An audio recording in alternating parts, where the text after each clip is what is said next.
Ang ating pong academic discussion for today is officio chairman. An officio chairman is an officer that may conduct business pertaining to the office that he may represent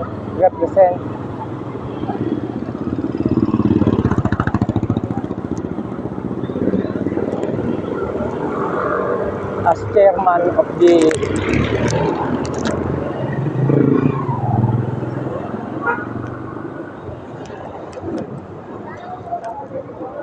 that body or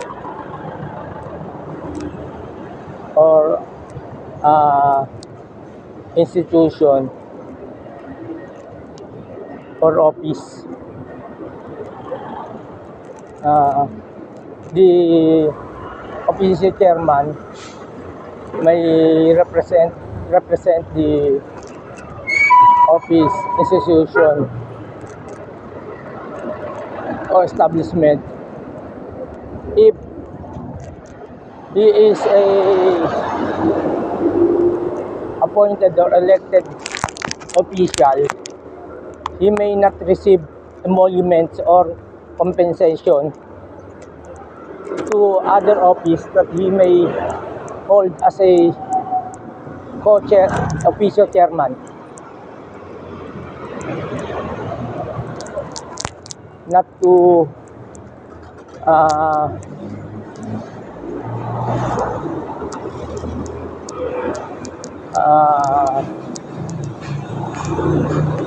build a conflict of interest regarding to the function, office function in office function in a public position,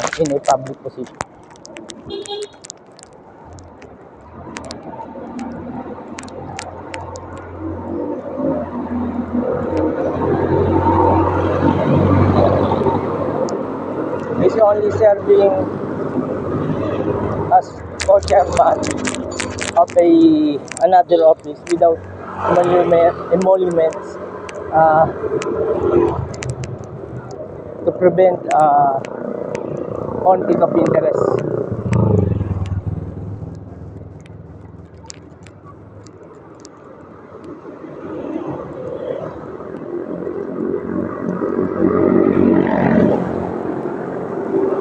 Para walang conflict of interest, dapat wala siyang pakinabang din sa other office.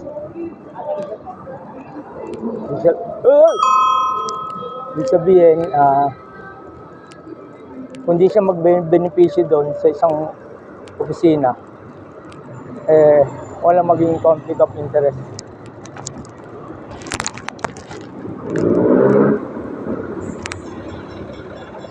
Kasi ang paghawak ng dalawang opisina, isa forbidden office yan eh. Hindi po pwedeng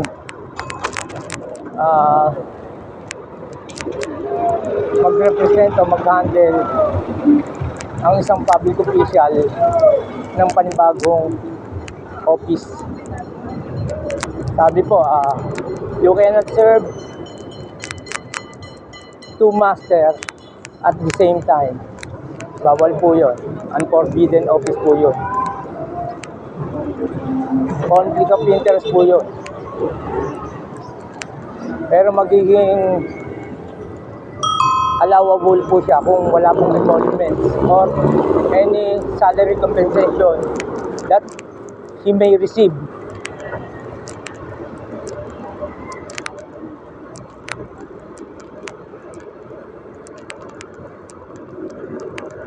Pwede po siyang gano'n. Pero as long as na nagbe-benefit siya sa dalawang opisina,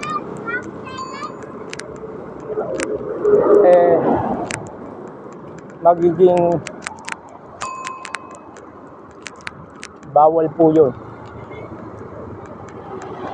Kasi nagbe-benefit siya sa dalawang opisina. Iniiwasan dyan yung sa paraan ng pagtanggap ng monetary compensation at saka yung building of influence. Dahil sa building of influence, using influence, magsasuffer po yung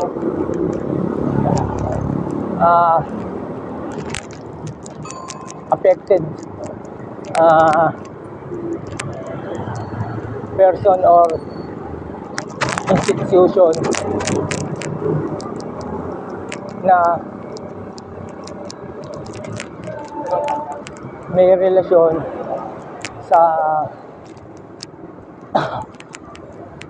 magiging paghawak niya ng pampublikong posisyon at saka yung pribadong opisina. Kaya iniiwasan po yung incompatible office. Ito po ang dahilan kung bakit po bawal po yung ang isang public servant ay humawak pa ng additional position either in public office or private office. Kaya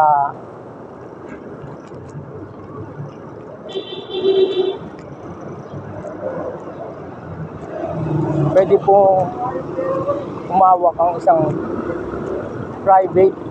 public or elected, appointed officer and employee without having emoluments or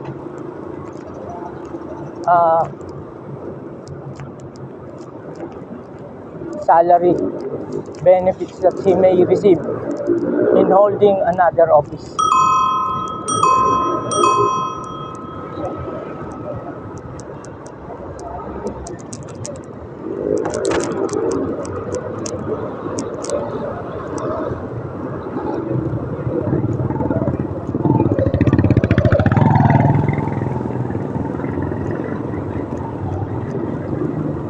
Kaya kung ang isang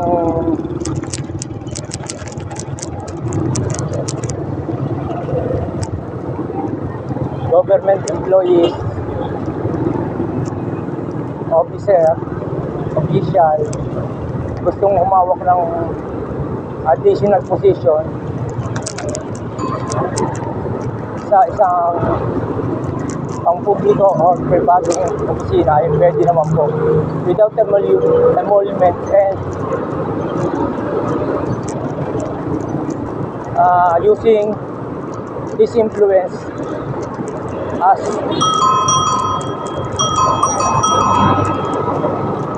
government officials that may affect the relation to another office.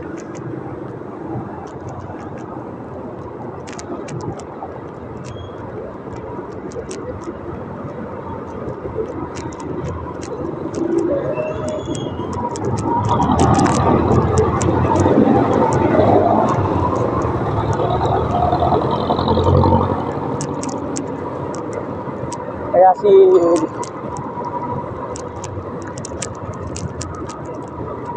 Gonzalo na nagbabalak na humawak pa ng isang opisina, ay po pwede naman as office chairman, but without salary or compensation.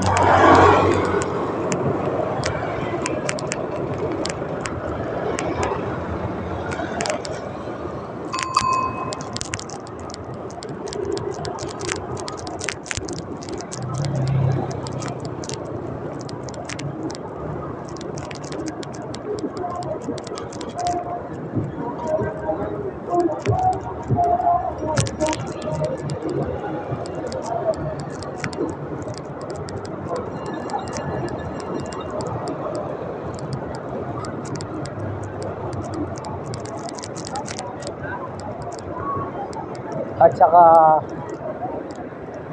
hindi dapat gamitin yung kanyang influensya being a public official para maapektuhan yung pagsisilbi niya sa isang opisina na maaari niya panghawakan.